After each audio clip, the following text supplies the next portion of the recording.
Thank you. बिस्मिल्लाहिर्रहमानिर्रहीम।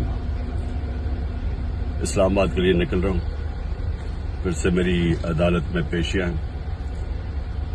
निकलने से पहले दो बातें करना चाहता हूँ।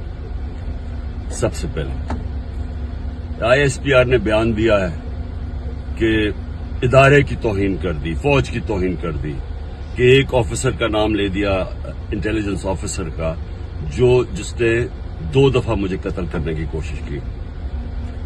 ISPR साहब, जरा मेरी गौर से बात सुनो।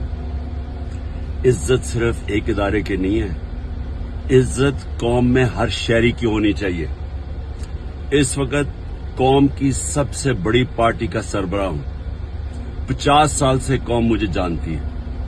मुझे कोई झूठ बोलने की जरूरत नहीं है। इस आदमी ने 2 दफा मुझे कत्ल करने की कोशिश की, और जब भी इन्वेस्टिगेशन होगी मैं ये साबित करूंगा कि ये वो आदमी था, और इसके साथ एक पूरा टोला है।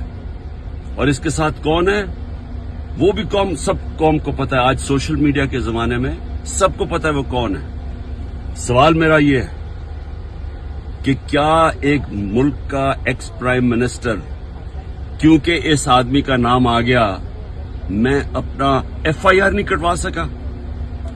पता तो सच और झूठ तब चले जब इन्वेस्टिगेशन होती, FIR इसके खिलाफ होती, इन्वेस्टिगेशन होती।